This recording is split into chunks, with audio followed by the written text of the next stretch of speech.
इस मंच पर उपस्थित करना चाहता हूं कि वो आए और ये जन स्वराज इस बिहार में क्या आंधी लेकर के आई है उनके बारे में आप बताएं। राकेश जी। सर्वप्रथम मैं इस विषहरी माता के स्थान से अपने बाथू के तमाम बुजुर्ग को नमन करता हूं, प्रणाम करता हूं और हम उम्र मेरे दोस्त को मैं बहुत स्नेह देना चाहता हूं और बच्चों को बहुत बहुत प्यार। मैं आज यहाँ जनस्वराज उद्घोष यात्रा के तहत जन विस्तार के लिए, जनस्वराज के लिए आया हूँ, जनस्वराज का प्रचार करने आया हूँ। तो जनस्वराज का बातें करता हूँ। सबसे पहले मैं अपना परिचय दे दूँ। मेरा नाम राकेश कुमार है।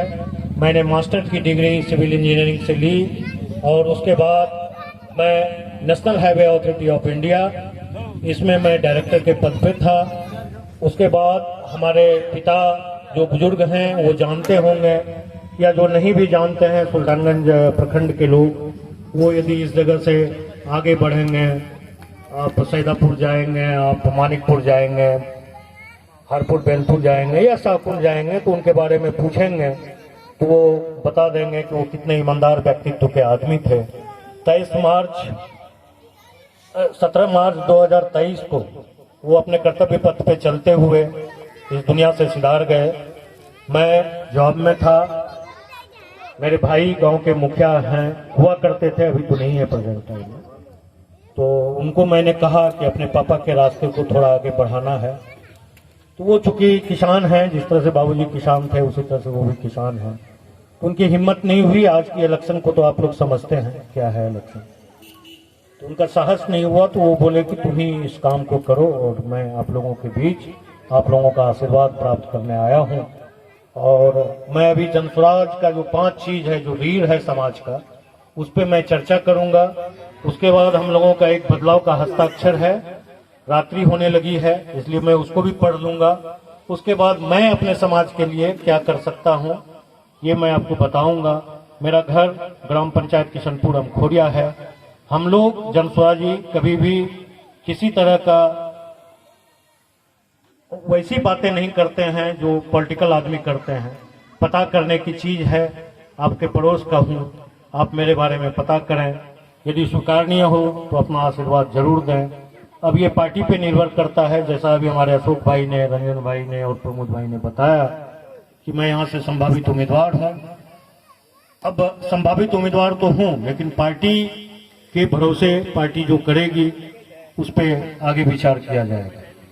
तो पहला चीज है जनस्वराज का जो इसका मैनिफेस्टो है, मेन में 5 मैनिफेस्टो जो समाज का रीढ़ है, उसमें है युवाओं का पलायन बंद कर दिया जाएगा।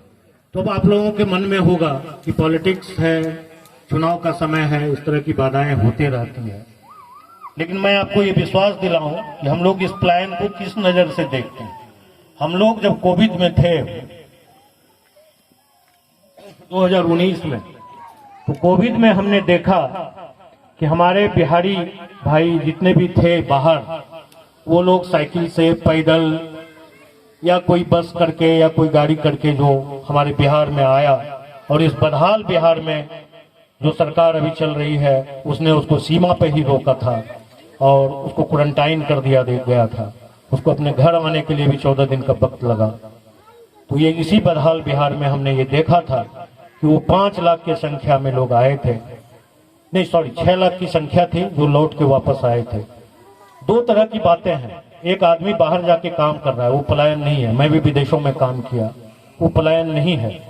पलायन वो है जो मजबूरी में अपने माता पिता, अपने परिवार को चलाने के लिए बाहर जाके कमाता है, या सामाजिक प्रताड़ना से इतना प्रताड़ित हो जाता है कि वो बाहर चला जाता है, उसको हम लोग पलायन कहते हैं। तो यदि इस 5 साल में 1 लाख और बढ़ गए होंगे तो वो होंगे 7 लाख। तो 7 लाख को कैसे रोजी रोजगार दिया जाए, ये मुख्य बिंदु है। तो मेधाएं जो होती है, जो आपका ज्ञान होता है, वो बहुत तरह के रूप में आता है। कोई बच्चे किताब पढ़ते हैं, कोई क्रिकेट खेल रहे हैं, कोई कुछ कर रहे हैं, वो अनेक तरह की मेधाएं हैं। उस मेधाओं को चुनकर छोटी छोटी फैक्ट्रियां लगाकर, ये तो अदर थिंग हुआ कि भाई अभी तक हमारे समाज में एक भी फैक्ट्री नहीं लगी। हमने गुजरात के विकास के लिए वोट दिया, गुजरात का भरपूर विकास हुआ। जो भी भाई हमारे गए होंगे गुजरात, हर 3 गांव पे एक फैक्ट्री है और हम लोग फैक्ट्री में कमाने के लिए, मजदूर पैदा करने के लिए रह गए हैं बिहार में। तो उस 6 लाख के रोजगार के लिए हम लोग जो पैसा जमा करते हैं बैंकों में, वो लगभग 400 करोड़ रुपया है उसका टर्नओवर। उसमें से बैंक अपना आरओए बढ़ाने के लिए, रेपो रेट बढ़ाने के लिए हमारे यहाँ का पैसा राजस्थान, गुजरात, आपका दिल्ली, इस सब में इस तरह के शहरों में इन्वेस्ट करता है ताकि उसको कुछ वहाँ से इंटरेस्ट आए, और वो हमारा पैसा है, वहाँ से लोग इंटरेस्ट देते हैं और हम लोग अपना पैसा जमा करते हैं। ठीक है, समय पे पैसा मिल जाती है। तो हम लोगों की प्रथम चीज यही रहेगी कि वो जो पैसा बाहर जाता है वो हमारे समाज में पूंजी के रूप में आए, जिससे पलायन बंद होगी। ये छोटी सी बातें थी, बहुत तरह की बातें हैं जिस पे बात करने से बहुत रात हो जाएगी। अब है कि जो नीतीश सरकार में हमारे बुजुर्गों को, हमारे विधवाओं को, हमारे दिव्यांग भाइयों को भीख स्वरूप 400 रुपये का पेंशन दिया जा रहा था, यदि जन स्वराज की सरकार बनी तो इसी 25 दिसंबर में, यानी इसी अगहन महीने में, इसी साल अगहन महीने में वो 400 से बढ़ा के 2000 कर दिया जाएगा। ना उसके लिए लाल कार्ड चाहिए, ना पीला कार्ड चाहिए। हमारे हर बुजुर्ग के पास 2000 रुपये पेंशन होगा। हमारे सारे विकलांग, हमारे जो माताएं हैं, जो विधवा हैं और जो 60 साल से ऊपर हैं, उनका पेंशन 2000 रुपये कर दिया जाएगा। अब एक अहम चीज है महिलाओं की सस्ती ऋण की। हम लोग जो 52 सप्ते वाला बंधन बैंक या सेल्फ हेल्प ग्रुप देख रहे हैं, इसके तहत जो हमें हमारी माताएं बहनें एक समूह बनाती है, 10 का या 15 का, मुझे नहीं पता, लेकिन 10 या 15 का शायद समूह बनता है। उसमें 40,000 50,000 करके महिलाएं लेती है अपने विकास के लिए, और उसका वसूली होता है साप्ताहिक। वो चाहे जोन दिन पड़े, सोमवार मंगल बुध जो भी पड़ता हो। इसी बातू गांव में आता होगा वो लोग।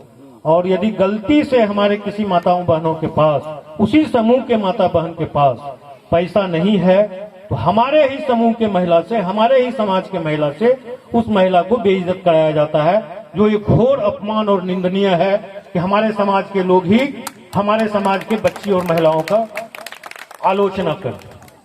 तो इसमें थी कि भाई हम 4% पे, जनस्वराज कहता है कि हम 4% पे ऋण देंगे। तो आप लोगों के दिमाग में एक बात आ सकती है कि कौन सा दुनिया का ऐसा बैंक है कि जो 4% पे महिलाओं को ऋण देगी। 4% को मैं क्लियर कर दूं, आप यदि 1 लाख रुपया लोन लेते हैं तो साल के अंत में 4000 रुपया आपको जमा करना है। उसके लिए कोई 52 सप्ताह वाला आपके पास नहीं आएगा। तो आपके दिमाग में आएगा कि भाई कहां से ये पैसा, मतलब किस तरह से 4% के ब्याज पे सरकार देगी। तो सरकार यानी जनस्वराज अपने गारंटी पे 10% बैंक को देगी। 4% का इजी इंटरेस्ट आपसे इसलिए लेगा कि आप जिस मद के लिए पैसा ले रहे हैं वो उस मद में खर्च होनी चाहिए और हमारे समाज का विकास होना चाहिए। दूसरी चीज, चौथी चीजें हैं कि जिसपे आज तक हम लोगों ने कभी ध्यान नहीं दिया। सारे लोग आए, समाजवाद का बात किया, समता मूलक समाज का बात किया। हमें तो ऐसा लगता है कि जो हमारे विधायक हैं, शायद मैं शायद शब्द का इसलिए इस्तेमाल करता हूं क्योंकि वो विद्वान आदमी है, प्रोफेसर है, तो शायद उसे समाजवाद का सही परिभाषा पता नहीं है, इसलिए वो समाजवाद की बात तो करते हैं, समता मूलक समाज की बातें तो करता है वो, लेकिन हमारे समाज में आके उसको चरितार्थ नहीं करता है। ये एक दुर्भाग्यपूर्ण व्यवस्था है। और आज हम लोग व्यवस्था परिवर्तन के इस मुहिम में जनस्वराज पार्टी को लेकर आए हैं और हमें लगता है कि बिहार की 60% जनता व्यवस्था में परिवर्तन चाह रही है। तो मैं था कि हमारी पार्टी का चौथा संकल्प है कि मैं शिक्षा को, गुणवत्तापूर्ण शिक्षा को व्यवस्थित कर दूंगा। इसमें हम लोगों का जो एम है उसमें बच्चों को विश्व स्तरीय शिक्षा देने की बातें हैं। तो विश्व स्तरीय शिक्षा कैसे होगी? तो अभी हमारे जनस्वराज पार्टी का कहना है कि यदि हमारी सरकार बन जाती है तो 1 साल से 15 साल के बच्चे जो अगल बगल के कॉन्वेंट हैं, जो प्राइवेट स्कूलें हैं, उसमें बच्चे को पढ़ाइए। किताब का खर्च, आने जाने का खर्च, बच्चे का फी सरकार वहन करेगी और उसके बाद जब हमारी स्कूल की व्यवस्था सुधर जाएगी तो उसी बच्चे को वापस ले लेंगे। तो संकल्प के तहत है कि हर प्रखंड में कम से कम एक नेतरहाट या नवोदय के तर्ज पे विद्यालय होना चाहिए, जिसमें हम लोग मेधा को पहचान के अपने बच्चे को डाल सकें। और शायद इंजीनियर यहाँ इस समाज में बहुत होंगे, डॉक्टर भी शायद एक हैं जैसा हमें पता है, जो डेटा हमारा कहता है कि बातू इलाके से एक डॉक्टर हैं, लेकिन आईएएस कोई नहीं है। तो हम यदि इस समाज से एक आईएएस निकाल दें, 2 आईएएस निकाल देंगे, वो कितना भी आलसी हो जाए, कितना भी घमंडी हो जाए, इस माटी का कर्ज चुकाने के लिए वो इतना जरूर कर जाएगा जो एक नेता आपके लिए नहीं कर पाएगा। उसके बाद है हम लोगों का 5वां वादा कि हम लोग किसान को मनरेगा से जोड़ रहे हैं। मनरेगा की क्या स्थिति है आप लोग जानते हैं, ये पॉलिटिकल मंच है, बहुत तरह की बातें हैं, पंचायत चुनाव से लेके विधानसभा तक, तो कोई कंट्रोवर्शियल बातें नहीं होनी चाहिए। मनरेगा की स्थिति हमारे किसान भाई, हमारे मजदूर भाई जानते हैं। तो जब डायरेक्ट किसान से मनरेगा को जोड़ दिया जाएगा तो उसका सर्टिफिकेट किसान देगा, ना कि कोई जनप्रतिनिधि देगा। उससे हमारे मजदूरों को 200 दिन की रोजगार की गारंटी भी मिलेगी। अब हमारे पार्टी का एक बिहार बदलाव का हस्ताक्षर है, ये थोड़ा मैं पढ़ देना चाहूं, जिन भाइयों को पसंद हो इस पे अपना हस्ताक्षर करेंगे, जिन्हें पसंद नहीं हो कोई बात नहीं, लेकिन हमें लगता है कि सब इस चीज से जूझ रहे हैं। लाइट जलाइए था। जिन नेताओं ने बिहार को लूटा है, हमारे बच्चों को अनपढ़ और मजदूर बनाया है, उनको इस बार वोट नहीं देंगे। ये संकल्प हम लोगों को लेना चाहिए। उसके बाद है बदलाव का हस्ताक्षर। लालू, नीतीश और मोदी के विश्वासघात और भ्रष्ट सरकार के खिलाफ जन अभियान। पहला अभियान है कि जातीय जनगणना में चिन्हित 94 लाख परिवार को 2 लाख रुपया की सहायता राशि कब मिलेगी। नवंबर 2023 में नीतीश सरकार ने बिहार के जातीय जनगणना में चिन्हित 94 लाख परिवार को 2 लाख रुपया की सहायता राशि देने का वादा किया था। 2 साल बीतने के बाद भी बिहार के किसी गरीब परिवार को ये राशि नहीं मिली। अब इस झूठी और भ्रष्ट सरकार को से हिसाब बराबर करने का वक्त आ गया है। आ गया है कि नहीं? एक बार जोर से बोलिए। आ गया है। आ गया है। 50 लाख भूमिहीन दलित अति पिछड़ा समाज के परिवारों को 3 डिसमिल जमीन अब तक क्यों नहीं मिली है? दलित और अति पिछड़े समाज के हितों का चिंता का ढोंग करने वाला नीतीश सरकार 18 साल पहले 50 लाख भूमिहीन दलित अति पिछड़ा समाज के परिवार को 3 डिसमिल जमीन देने का वादा किया था, लेकिन अभी तक सिर्फ 2.25 लाख भूमिहीन परिवारों को ही घर बनाने की जमीन दी गई है। इसमें हम थोड़ा सा ये नहीं लिखा हुआ, इसको मैं क्लियर कर दूं कि 1,10,000 परिवार को मोटे पोजिशनिंग हो गया है, बाकी सब इसी तरह से है। स्पष्ट है कि पिछले 20 साल में इस समाज के नाम पर राजनीति करने वाले दलों और नेताओं ने भूमिहीन गरीब परिवारों के साथ विश्वासघात किया है। एक मिनट रुक जाइएगा संजय। अब तीसरा है भूमि सर्वे के नाम पर जारी लूट कब रुकेगी, जो बहुत ही इंपॉर्टेंट है। आज समाज में भाई भाई में, भाई बहन में, माँ बेटे में लड़ाई करवा रहा है। ये बहुत ही जरूरी चीज है, इसको ध्यान से सुने। पिछले 5 वर्ष में भूमि सुधार, जमीन के दस्तावेज और